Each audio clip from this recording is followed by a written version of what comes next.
Imagine a power source already inside your muscles, waiting to be amplified. Not a foreign chemical, not a synthetic invention, but a molecule your body creates every single day, just never enough to unlock its full potential. It sits quietly within you, this ancient compound, humming at a frequency just below what it could be. 5 grams. That's all it takes. 5 grams daily for 30 days, and something inside you begins to remember what it was designed to do. Creatine is not new. It's older than civilization, older than agriculture, woven into the fabric of every muscle fiber you possess. Your liver synthesizes it. Your kidneys help. Your brain stores it.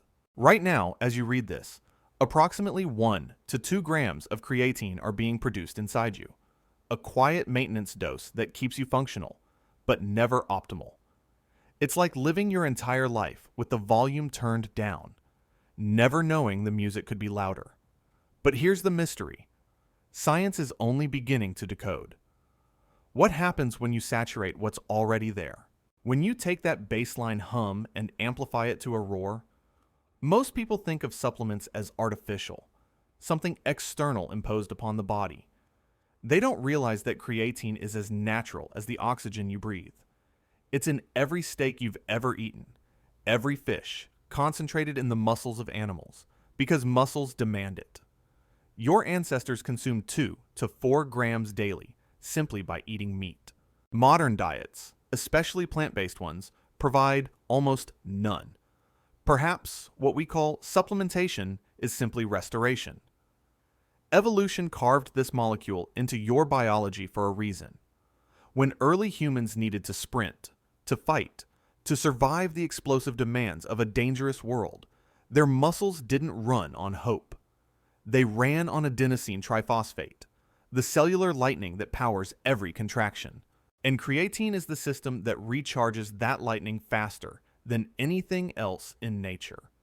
It's the backup generator your cells have been waiting for permission to use. So what happens when you give your body 5 grams every day for 30 days? The journey unfolds in stages. The first week, saturation begins.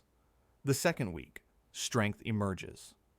By week 3, something unexpected awakens, not in your muscles, but somewhere else entirely. This isn't about becoming someone else. It's about becoming fully yourself. The changes begin faster than you think, and they happen in places you'd never expect. Before we talk about what creatine does, we need to understand what's happening right now, in this moment, inside every cell of your body. Think of adenosine triphosphate as lightning bolts trapped inside your cells.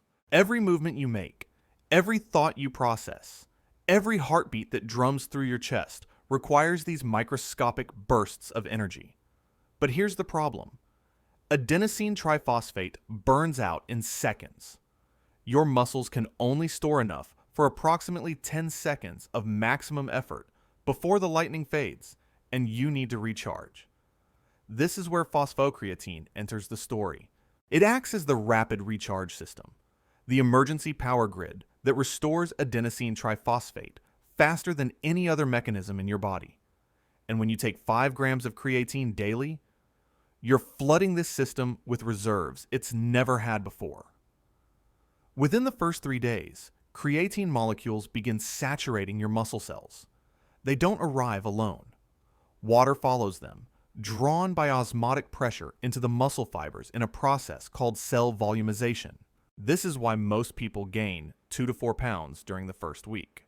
No, it's not fat accumulating in some cruel betrayal. It's cellular hydration, your muscles swelling with the fluid they need to hold this new abundance of creatine. Some people panic, feeling bloated or heavy, but look closer. Your muscles appear fuller, more defined, as if someone adjusted the contrast on a photograph. That constant pumped sensation you feel isn't vanity. It's biology announcing that something fundamental has shifted. By day 5, by day 7, your phosphocreatine stores have increased by 20 to 40%. imagine what this means. Every explosive movement, every heavy lift, every sprint suddenly has more fuel available. It's like upgrading from a AA battery to a car battery. The first strength increases appear subtly. An extra repetition on your bench press. One more sprint before exhaustion hits. The weight that felt impossible last week suddenly moves, not because your muscles grew overnight, but because your cells finally have permission to perform at the capacity they were designed for. Energy in the gym feels different, more available, as if there's always one more surge waiting in reserve. Yet some people feel nothing in this first week. Genetics plays a role here. Those who already eat abundant meat may have naturally higher creatine stores, making them partial non-responders. The body is recalibrating, adjusting to this new normal. While your conscious mind questions whether it's working, whether this is real or placebo, your muscle cells are throwing a celebration at the molecular level. The transformation has begun, silent and certain. But this is just the surface. The real revelation is about to emerge. Week 2 is when most people notice something has changed. They walk into the gym and suddenly think, I'm stronger. This isn't magic that happened overnight. It's the result of all that adenosine triphosphate power building up day after day. Many people find they can lift 5 to 15% more weight than before, or they can do more repetitions with the same weight.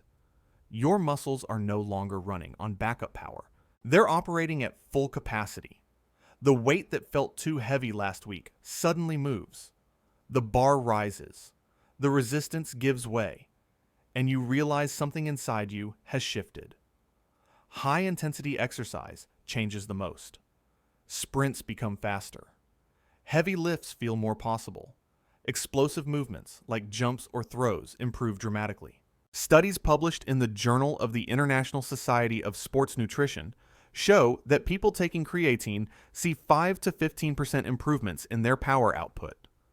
Recovery between sets shortens too. That burning fatigue that used to force you to rest for 3 minutes now fades in 90 seconds. Your total work capacity increases, meaning you can do more exercises, more sets, more repetitions in the same workout.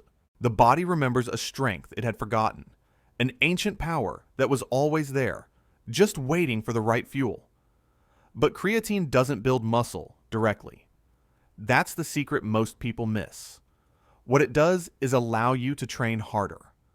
When you lift heavier weights, when you push through more repetitions, you create more tension in your muscle fibers. That tension is what tells your body to grow. The cells swelling from all that extra water inside your muscles may also send signals that activate growth pathways. The pump you see in the mirror isn't just for show. It's your muscles communicating with themselves, sensing the fullness and pressure, interpreting it as a command to adapt and strengthen.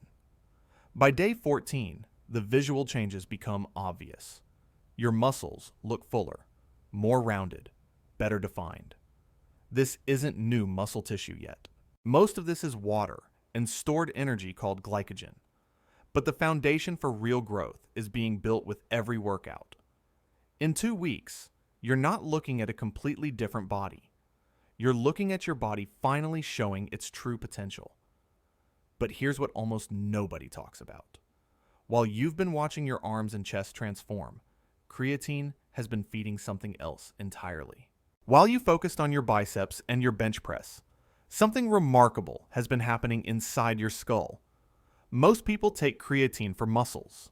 They have no idea their brain is starving for it too. Your brain cells use adenosine triphosphate just like your muscle cells do. Every thought you think, every memory you form, every moment of focus requires energy. The neurons firing inside your skull right now are burning fuel constantly. But brain creatine stores are harder to fill than muscle stores. The blood-brain barrier is selective, protective, cautious about what it allows inside. By week 3, though, some of that daily creatine finally reaches your neurons, and something subtle begins to shift. Studies show that creatine improves memory, especially in people who aren't getting enough sleep. Mental fatigue decreases. The fog that settles over your thoughts by mid-afternoon lifts slightly. Processing speed may increase, helping you think faster and react quicker. Vegetarians and vegans respond most dramatically to this change because they get zero creatine from their diets. Their brains have been running on minimal reserves for years. Research from the University of Sydney and other institutions confirms this isn't imagination or wishful thinking. It's measurable, real, documented improvement. Creatine isn't a miracle brain drug, but it provides a foundation that many people didn't know they were missing. There's more happening beneath the surface. Creatine may support the production of serotonin, one of the brain chemicals that influences mood. Some research suggests mild effects against depression, though this is still being studied and debated.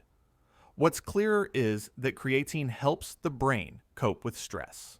It protects neurons during challenging situations, acting like armor during the daily battles of modern life. Some people report feeling more mentally resilient, more stable, less likely to be knocked off balance by small frustrations. This isn't a cure for mental illness, but it's a form of support that works quietly in the background. Think about ancient humans for a moment. They ate meat regularly, consuming 2 to 4 grams of creatine every single day just from their food. Their brains evolved expecting this supply. Modern diets, especially those without animal products, provide almost none.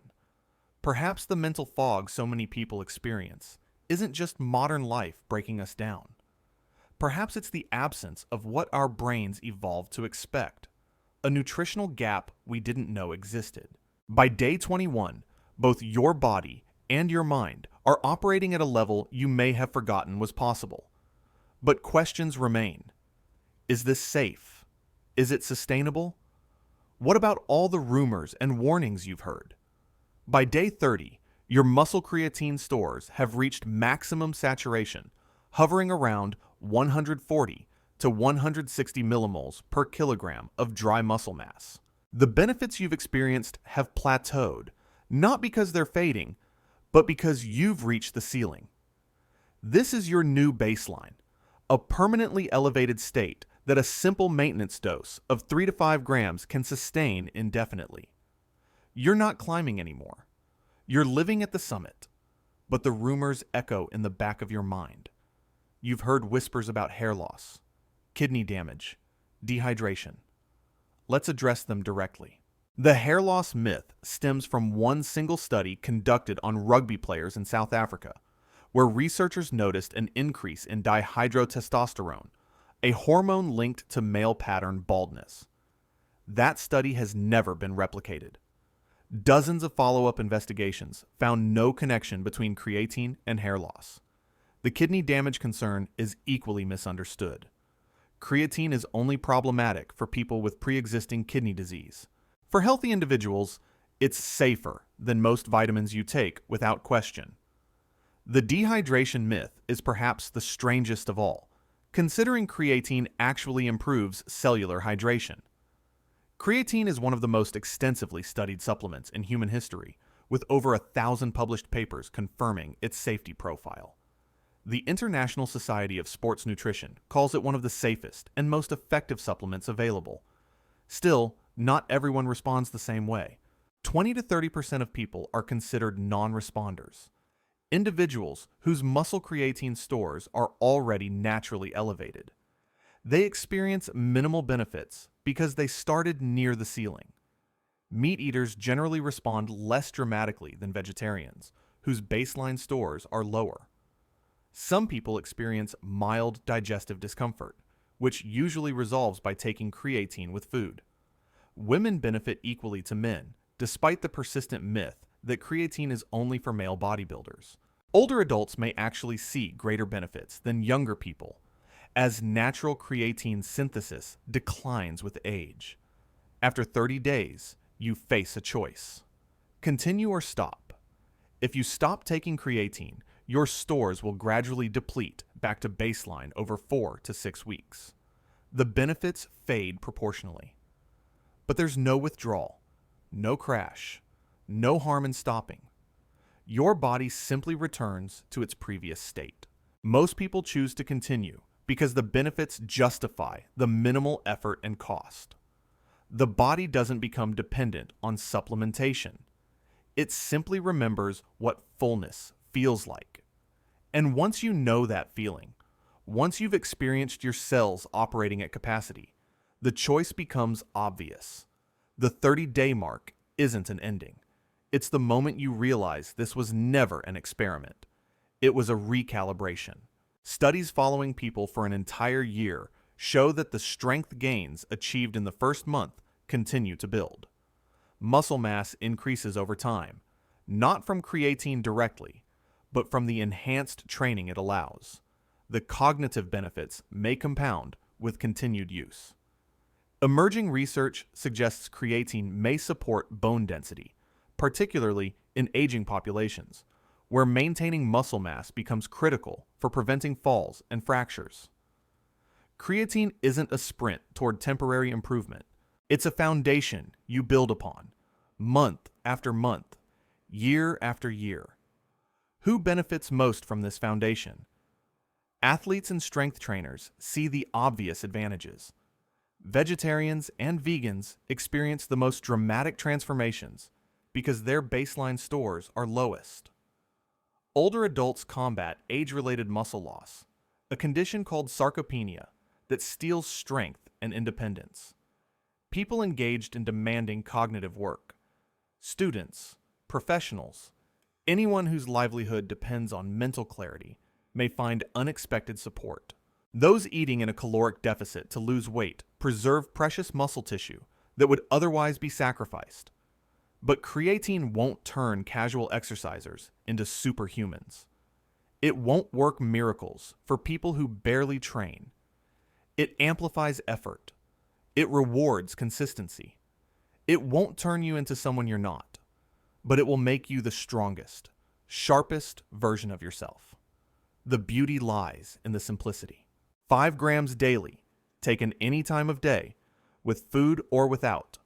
No complicated cycling protocols. No loading phases required, though they speed saturation from 4 weeks down to 1. No precise timing windows or elaborate rituals. Creatine monohydrate costs less than most coffee habits. It's flavorless powder that dissolves in water, juice, or whatever liquid you prefer. In a world drowning in complicated supplement protocols and expensive promises, creatine is almost offensively simple. The science has been settled for decades. Safe, effective, reliable to the point of being boring. If your muscles could speak after 30 days, they wouldn't beg for more. They'd thank you for finally remembering what they needed. Creatine doesn't change who you are. It reveals who you were meant to be when your cells have enough. Evolution gave you the blueprint for strength and endurance. Modern life depleted the resources needed to express that blueprint fully. Supplementation doesn't enhance you beyond natural limits. It completes you, restoring a balance that diet alone struggles to maintain. The power was always yours, encoded in your DNA, waiting in your mitochondria. You just gave it the fuel to express itself. 30 days can change your performance, your strength, your mental clarity. But understanding why it works, understanding the ancient machinery awakening inside you, that changes everything. So let me ask you directly.